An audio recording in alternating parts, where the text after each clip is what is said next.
Previous videos के अंदर हमने कलेक्टिव बार्गेनिंग के कॉन्सेप्ट को डिटेल के साथ स्टडी किया था कि कलेक्टिव बार्गेनिंग क्या होती है, इसके फीचर्स क्या होते हैं, इसकी इंपॉर्टेंस क्या होती है, इसका प्रोसेस क्या होता है और कलेक्टिव बार्गेनिंग की कितनी टाइप्स होती हैं।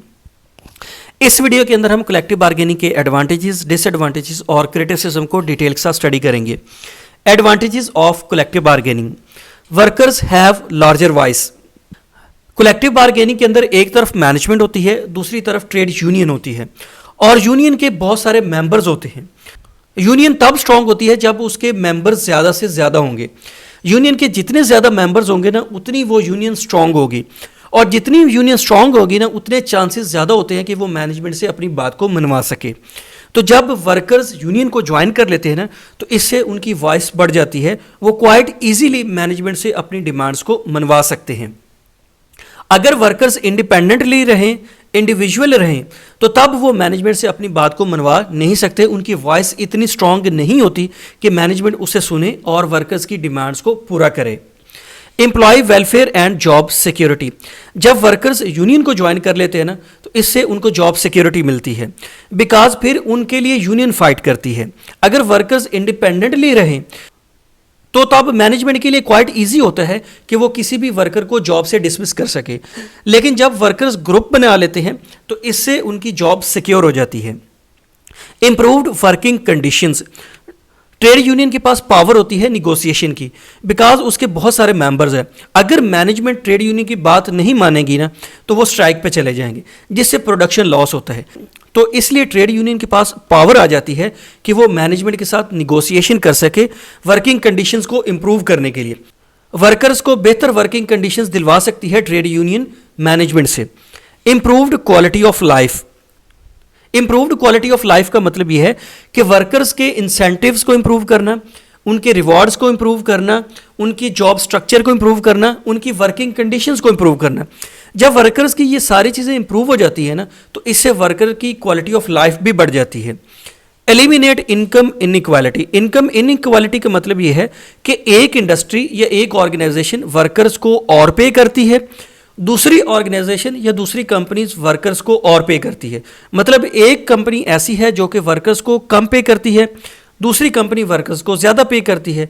तो इससे क्या होता है कि सोसाइटी के अंदर इनकम इनइक्वालिटी आती है कि सेम कैटेगरी के वर्कर्स हैं लेकिन उनकी इनकम डिफरेंट है। तो इनकम इनइक्वालिटी को एलिमिनेट करने के लिए भी कलेक्टिव बार्गेनिंग की जाती है। कलेक्टिव बार्गेनिंग के थ्रू वर्कर्स और मैनेजमेंट दोनों की रोल एंड रिस्पॉन्सिबिलिटीज एस्टैब्लिश हो जाती हैं कि वर्कर्स की क्या राइट्स हैं, वर्कर्स की क्या रिस्पॉन्सिबिलिटीज़ हैं, मैनेजमेंट की क्या राइट्स हैं और मैनेजमेंट की क्या रिस्पॉन्सिबिलिटीज़ हैं। जब दोनों की राइट्स और रिस्पॉन्सिबिलिटीज़ डॉक्यूमेंट हो जाती हैं, एस्टैब्लिश हो जाती हैं, तो फिर दोनों एक दूसरे के साथ ईजिली बार्गेन कर सकते हैं, निगोशिएट कर सकते हैं। कलेक्टिव बार्गेनिंग से इंडस्ट्रियल पीस आता है।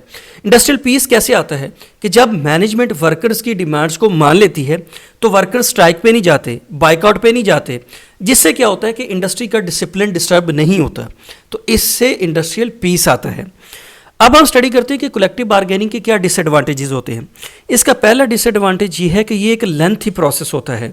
लेंथी प्रोसेस का मतलब यह है कि इसके ऊपर बहुत सारा टाइम लगता है कि मैनेजमेंट और लेबर यूनियन या ट्रेड यूनियन एक दूसरे के साथ निगोशिएट करते हैं, एक दूसरे के साथ बार्गेनिंग करती हैं अपनी डिमांड्स के ऊपर।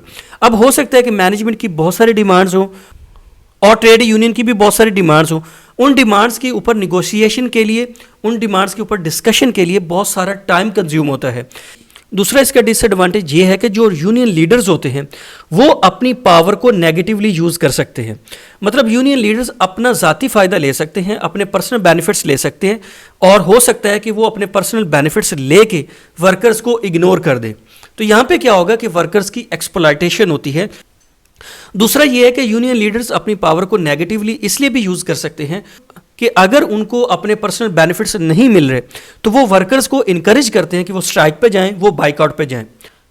तो इससे हो सकता है कि मैनेजमेंट वर्कर्स की डिमांड्स को मान रही हो लेकिन जो लीडर्स की अपनी डिमांड्स है ना, उसको ना मान रही हो। तो इसमें लीडर्स अपनी पावर का मिसयूज़ करते हैं और वो वर्कर्स की भी डिमांड्स पूरा नहीं होने देते। Collective bargaining does not guarantee a fair deal for both parties. अब कलेक्टिव बार्गेनिंग के अंदर इस चीज़ की गारंटी नहीं होती कि एक डील हो जाएगी, एक एग्रीमेंट हो जाएगा दोनों पार्टीज के दरमियान। यहाँ पे क्या होता है कि दोनों पार्टीज अपनी डिमांड्स के ऊपर निगोशिएशन करती हैं। अब यहाँ पे इस चीज़ के चांसेस होते हैं कि मैनेजमेंट की ऐसी डिमांड्स हैं जिसको यूनियन बिल्कुल नहीं मानती, और ट्रेड यूनियन की ऐसी डिमांड है जिसको मैनेजमेंट बिल्कुल नहीं मानती। तो ऐसी कंडीशन में क्या होगा कि दोनों के दरमियान डील नहीं हो सकती, दोनों के दरमियान एग्रीमेंट नहीं हो सकता। मैनेजमेंट में be forced to accept unwanted terms and conditions of labour union. चूंकि लेबर यूनियन या ट्रेड यूनियन के पास पावर होती है ना, उसके साथ बहुत सारे वर्कर्स होते हैं, तो वो अपनी पावर का मिसयूज़ करके मैनेजमेंट से वो बातें भी मनवाने की कोशिश करती है जो कि मैनेजमेंट के लिए या इंडस्ट्री के लिए फेवरेबल नहीं होती। तो यहाँ पे चूंकि पावर आ जाती है यूनियन के पास, तो वो अनवांटेड टर्म्स एंड कंडीशंस को भी मनवाने की कोशिश करती है। स्ट्राइक एटीट्यूड ऑफ यूनियन, ये बहुत नेगेटिव चीज़ होती है कलेक्टिव बार्गेनिंग के अंदर, क्योंकि यहाँ पे यूनियन को ये लगता है कि उनके पास पावर है, अगर मैनेजमेंट उनकी बात नहीं मानेगी ना तो वो स्ट्राइक पे चले जाएंगे, वो बाइकआउट पे चले जाएंगे, जिससे इंडस्ट्री का लॉस होता है, प्रोडक्शन लॉस होता है, और जब प्रोडक्शन लॉस होता है ना तो इससे कंपनी का प्रॉफिट कम होता है। स्ट्राइक एटीट्यूड का कलेक्टिव बार्गेनिंग के ऊपर नेगेटिव इफेक्ट होता है। अब हम स्टडी करते हैं कि कलेक्टिव बार्गेनिंग के ऊपर क्या क्रिटिसिज्म होता है।